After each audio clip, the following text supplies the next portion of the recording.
Hola y bienvenidos a nuestro canal. Welcome back to our channel. If you're planning on moving to Mexico, this video is for you. Today we're talking about the most common mistakes that new expats make when moving to Mexico. So let's dive right in to help you make your transition as smooth as possible. The first mistake we see a lot is folks relying on Facebook expat groups or expat forums for legal or medical advice. Now, I see this happening a lot in the Move to Mexico forums that are out there. People post important legal questions and get a flood of conflicting responses. So it's easy to get confused and end up making decisions based on bad advice that are going to be costly to you. The problem with Facebook is that it's made up of thousands of strangers, some of which don't even know the correct answers to your questions, but will likely inject their suggestions anyway. And you don't want to be blindly led to a decision based on poor information. Plus, another thing is that there's a lot of scammers on Facebook. So you have no idea whether the source is credible or accurate. The last thing you want is to end up working with someone who is a known scammer, but you just didn't know any better. And we see this time and time again. The only accurate information should come directly from a reliable source, such as a government site or anyone who knows the actual laws as they are written in Mexico, not just some random people online. So remember that while Facebook is a great social tool, it shouldn't be your only source of information for big decisions like moving to Mexico. Another common mistake we see is sharing too much information publicly. Now, it's natural to want to make friends, but just be cautious. Don't share personal information like your income or recent purchases online. You never know who might take advantage of you. If you're applying for residency, it's okay to share with your immigration lawyer things like your passport and personal documents. Of course, that's okay. Or if you're renting a house, you're probably going to be asked for proof of income via bank statements and those kinds of documents. And of course, that's going to be needed for you to be working with a trusted realtor or a trusted immigration facilitator or somebody similar who's going to be working with you. This also applies when you're in the streets. Just be aware and don't be flashy. Don't count your money in front of people and try to take no more than what you think you'll need that day from an ATM. Try to blend in with the crowd as much as possible. And always have your personal belongings with you or near you. So it may sound a little paranoid, but trust me, you have to be aware of your surroundings and be mindful of not oversharing with the wrong people. And remember, this doesn't just apply to Mexico. This really applies to anywhere in the world. The next mistake we see a lot is renting or giving a deposit on a place before seeing it. Now, thanks to technology, it's easy to book places online. But remember that pictures can be deceiving. So we recommend always visiting the property in person before committing to a long-term rental. That way you can ensure it meets your expectations and you avoid any potential scams. Now, there are many ways to be scammed by renting a place before seeing it. For example, some people have paid a deposit to a realtor or a landlord and then come to find out that the place is not even theirs to rent. Or they've gotten misleading pictures or information about the house, and when they show up, the reality of the house is nothing like the pictures or the information that they got. But sometimes it might not be a scam. It might be little things that you don't see online. Like there might be a bar next door, or you might not know that there's a butcher 2 houses down and the smell might be overwhelming. Or your neighbor has a few roosters or barking dogs. So at the very least, you should ask for a video of a walkthrough of the place that you're looking to rent. But to be perfectly honest, you should never give or deposit any money without seeing the place with your own eyes and verifying that everything is to your liking and legitimate. So my advice is that if somebody's asking you or pushing you for a deposit before you actually get to see a house in person, that is a red flag and you should be prepared to move on. This is not, of course, indicative of all realtors and all landlords because not all of them are scammers. But unfortunately, I've seen too many people get scammed this way and really it's just not worth the risk. If you want to learn more about some of the most common real estate scams you can avoid, check out the link in the comments for a blog post that we wrote about this. Another common mistake we see is a bit controversial, but that's moving to Mexico before visiting. Now, I've heard a lot of people selling everything and moving without ever setting foot in the country. But a few months later, they leave because they can't handle the culture shock, or maybe because they can't find a home that they like, or whatever their reasons are. But that can be a huge costly mistake. And this is more common than you think. As a matter of fact, more than once, we've had people in this channel who did interviews with us and told us that they did exactly this. Well, for them, it worked out. However, what you haven't heard about on our channel is the countless people who did exactly this and ended up moving back to their home country with the stress of having to buy everything again and with the costly baggage of having to do that. Now, if moving to a different city in the same country is challenging, imagine that you're moving to another country that you know very little about and where, the culture is different, laws are different, bureaucracy is different. So there's a lot of different things that you're going to have to adapt to.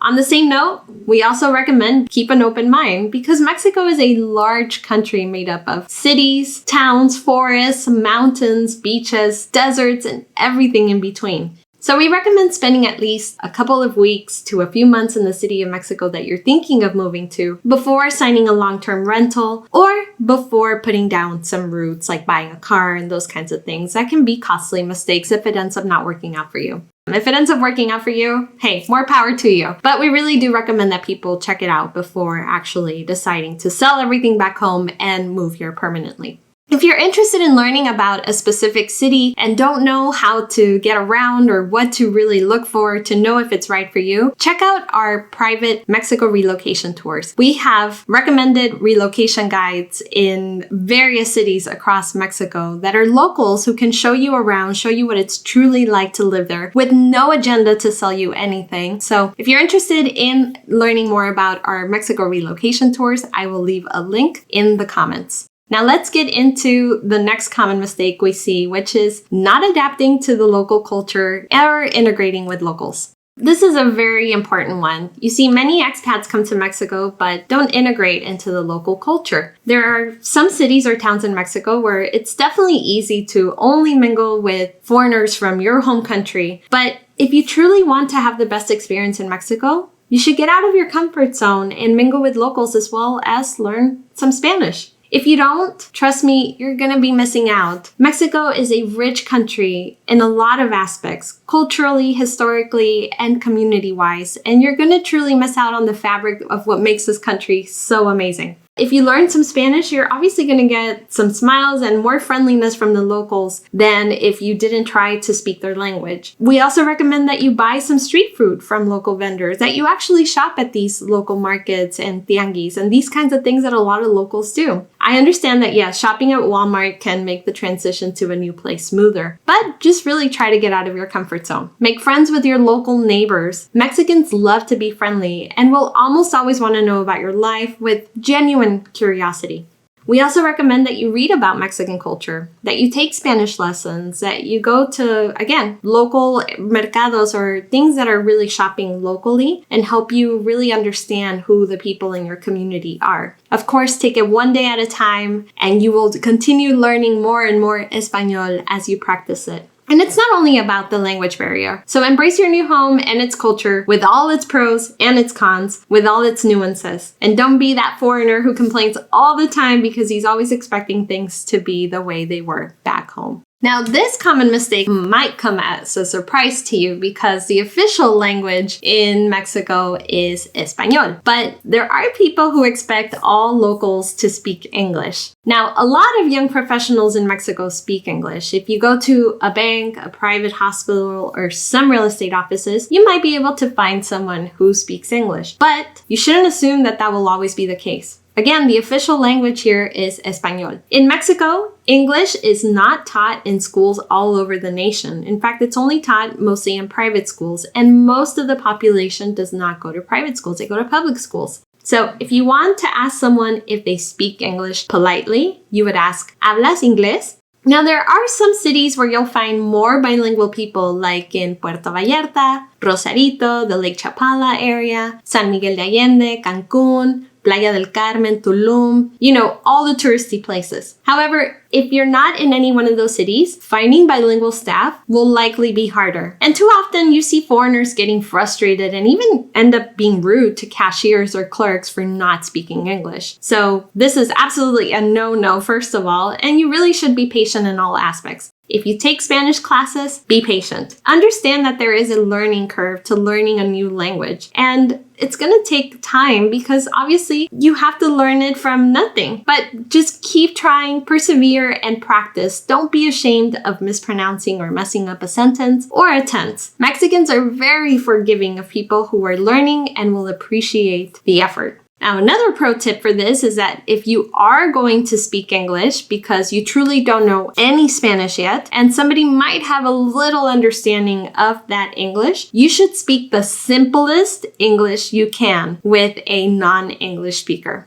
And finally, another common mistake we see is not applying for residency sooner. You see, as a tourist from the United States, Canada, Japan, many parts of Europe, and other countries, you can come to Mexico and stay for a period of up to 180 days, which is about 6 months. After 6 months, you are no longer considered a tourist, and you should apply for a residency visa. What some people do is that they go and come back whenever their 180 days permit is expired, expecting to get another 180 days to be able to come back to Mexico. And this kind of loophole has become what a lot of people call perpetual tourists. So basically a lot of people who end up never really getting residency. But the Mexican authorities have been really cracking down on these loopholes for years now and are really starting to get smarter on figuring out who is actually doing this practice of going, coming back, and really just getting a 180-day tourist permit, and are starting to negate entrance to these,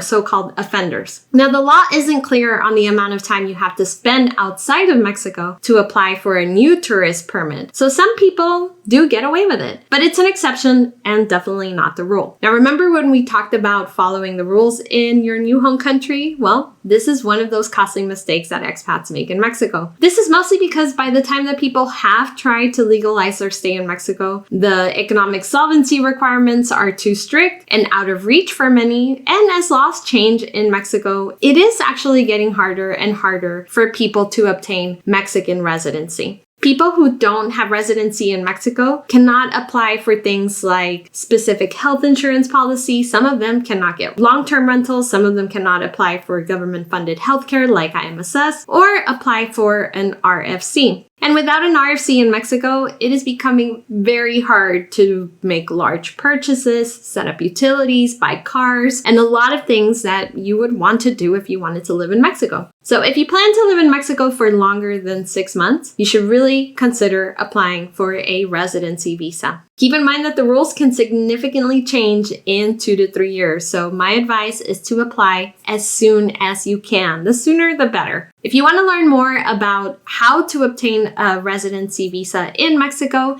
get our free guide, which again, I'm going to leave a link in the comments down below. So I hope you guys learned something new today and that you liked this video. But above all, I hope you guys never fall into some of these common mistakes. There's a lot more to know about what to do and what not to do in Mexico, which is why I encourage you to sign up for our free newsletter, in which I keep you up to date with our latest information if you're considering moving to Mexico. And if you're ready to move to Mexico and you don't know where to get started, visit our complete Mexico relocation guide, which gives you a step-by-step plan on moving to Mexico the right way. And this information has all been gathered from legitimate sources like government websites and professionals that have all fact-check this information. We also give you a complete directory of vetted professionals across Mexico, such as immigration facilitators, real estate lawyers, realtors, private drivers, accountants, pet transport companies, relocation tour guides, and so much more. The links to sign up for the newsletter and to learn more about the complete Mexico relocation guide are down below.